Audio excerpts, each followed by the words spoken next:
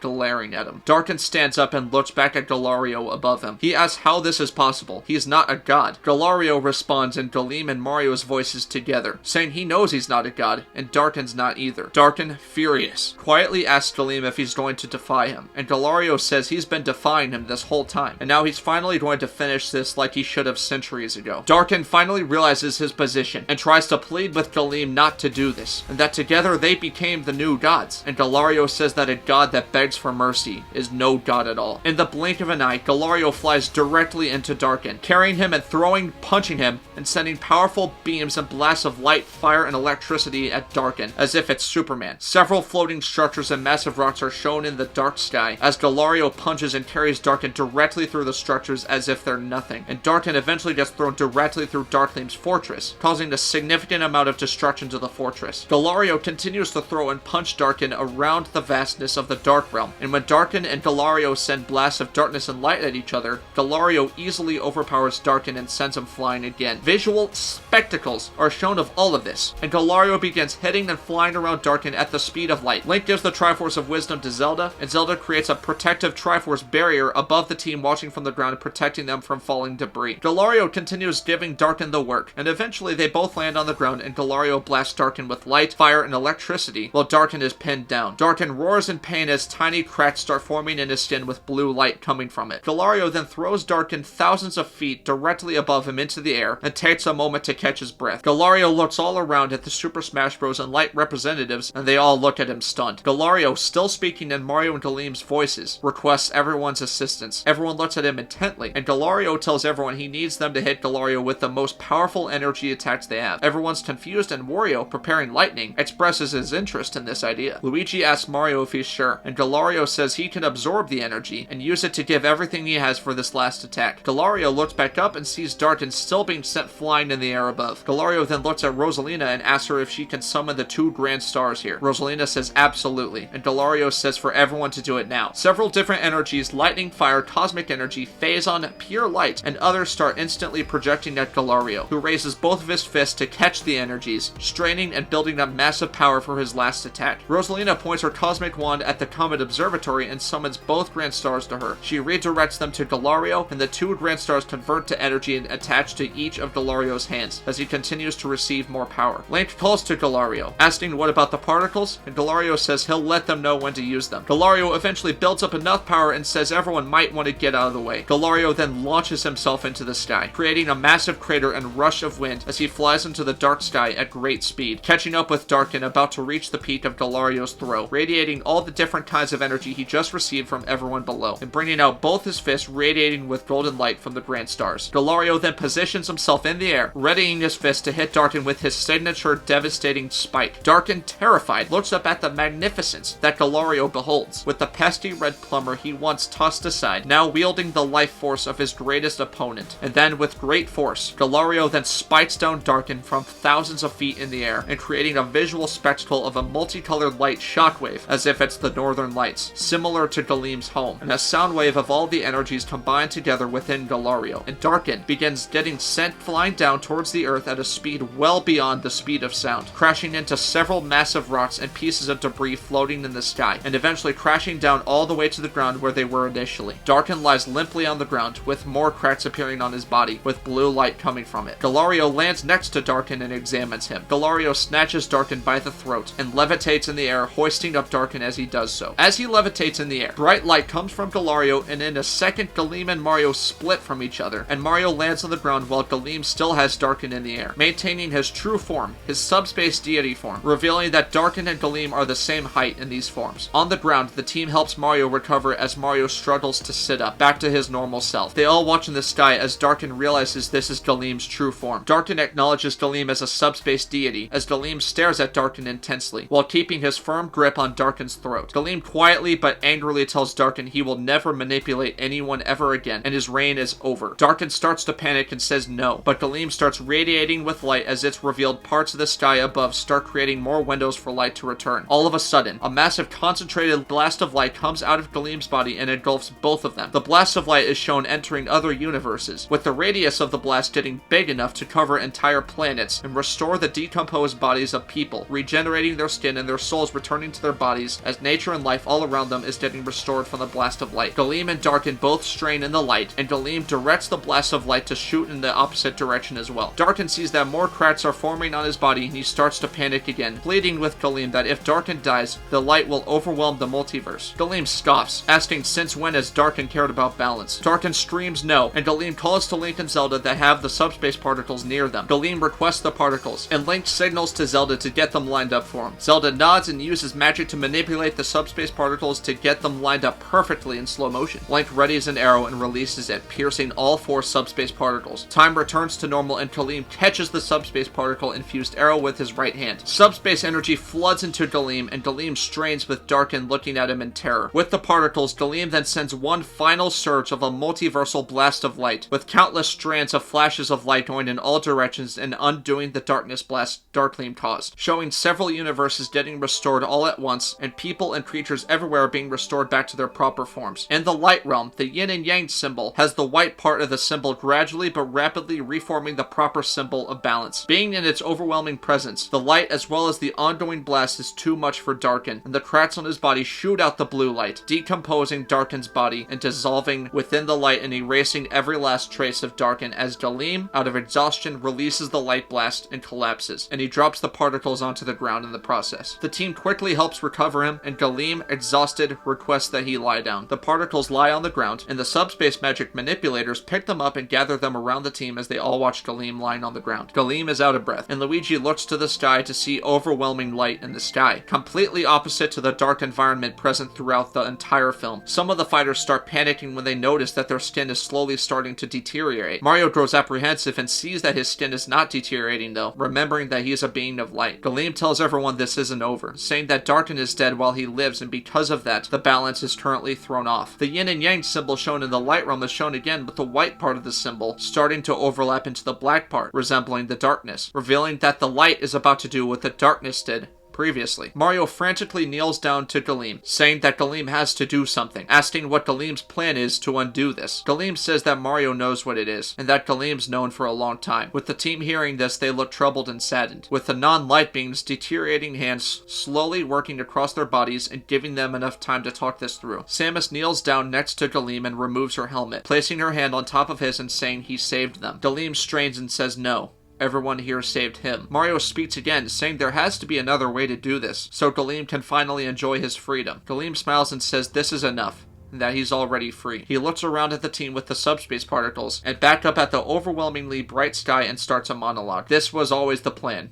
Nothing's changed. Mario remembers hearing those same words come from Taboo, as Taboo betrayed the team. Only this time, a subspace deity says these words in a completely selfless manner. And now Dharkleem starts his monologue. And I'm going to be reading this in first person, as if I'm Dharkleem right now. I cannot live while Darkin dies, not without disrupting the balance. This battle wasn't about the light overcoming the darkness. It was about accepting that both sides of this balance must exist for the survival of all life around the multiverse. The one thing that Darkin and I agreed on is that there is beauty in both the darkness and the light. Look around you. If I were to live, the light would do the same thing the darkness did. Destroy all life in the multiverse and place me as its ruler, but that's never what I wanted. All I've ever wanted was prosperity across the multiverse and to let specimens have the right to choose their own destiny, because having the right to choose is a gift and is what gives life meaning and purpose. I'm grateful for all of you stepping up and fighting the battle that was not yours to fight. I have no doubt that all of you are worthy of possessing the subspace particles and carrying out my dream of multiversal prosperity, but now I must fix all of this. Thank you, Super Smash Bros., for giving me hope again. Zelda, Mewtwo, Rosalina,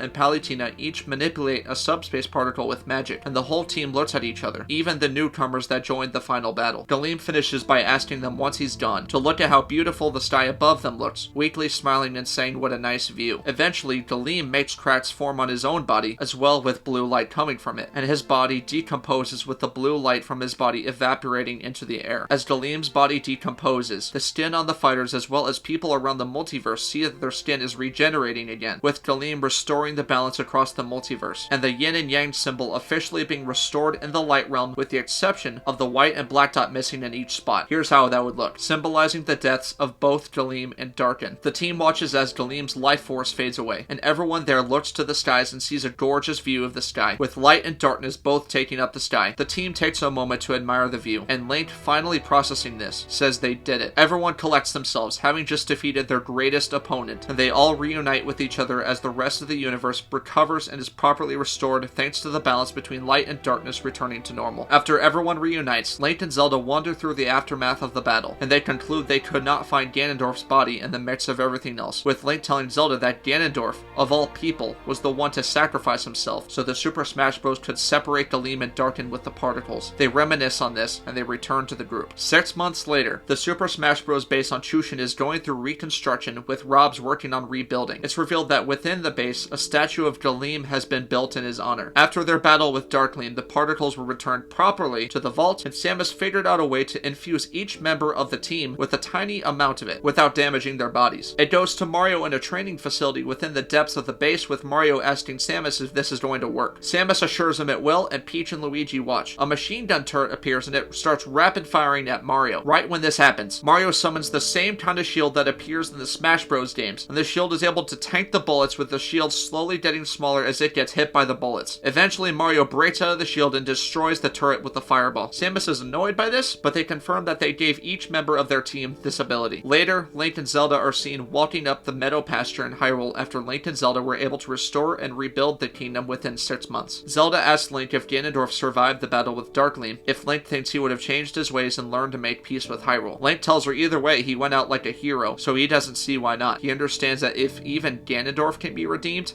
maybe anyone can. Zelda then asks why they're out here, and Link says to hold on for just a second. Link approaches something unrevealed and he begins speaking and greeting the unrevealed party, saying he really could have used his help back there. Link thinks for a moment and changes his mind, saying actually it's probably for the best he wasn't there to experience any of this light and darkness stuff, and says that he made some choices he wished he could take back. It's revealed that he's looking at Kamali's gravestone. Link tells Kamali he did the best he could to take his advice, to truly fight for others instead of trying to be the greatest warrior alive. So in a way, Kamali did help him all this time. Link kneels down next to the gravestone and says he misses him, and that he wishes he could have done more for him after Kamali did so much for him. Zelda kneels down next to Link and tells him he knows Kamali would be proud of him. They go through this memorial and Link eventually says his goodbyes, continuing on the trail they're on. They make it through the woods, and Link shows Zelda an advanced facility with a Smash Ball and Triforce logos on it, with the Hyrule portal to Chushin now within this facility. Link takes Zelda on a tour through the facility, and they eventually get to the theater room. Zelda is amazed and Link pulls out a copy of The Notebook. Zelda laughs and Link says now they don't have to cross universes just to watch some cheesy rom-coms, and it's revealed that Hyrule is at peace. A montage is shown of various universes recovering and rebuilding from the Darkness Blast, and it eventually gets to the Mushroom Kingdom, where the Mushroom Kingdom and Sarasaland are hosting a double wedding for Mario and Peach, as well as Luigi and Daisy. Everyone is there, including Mario and Luigi's parents from Brooklyn, and it's a very special time, revealing that Mario and Peach are set to rule the Mushroom Kingdom, and Luigi and Daisy will be next in line to rule Sarasaland. It gets bittersweet, as that means Luigi will be moving away from the Mushroom Kingdom to Sarasaland to live with Daisy away from Mario. The Mario Bros embrace goodbye and accept their new roles, acknowledging that they've done everything together up till now. Various universes are shown that the other fighters are from, including Red reuniting with Wes and Rui in the Pokémon universe, and it eventually gets to the fighters returning to Chushin. The Super Smash Bros. Pit and the Light representatives in the Light Realm have figured out a system to find more fighters scattered across the multiverse and set up more Super Smash Bros. Branch headquarters based on the locations of each universe to deal with ongoing threats together. And if a threat like Gleam or Darken were to emerge again, the team would be ready and unite the numerous amount of fighters together. The multiverse is saved thanks to the Super Smash Bros. And the Nintendo Cinematic Universe saga has come to a close, with optional spin-offs or movies or TV series to occur throughout the saga,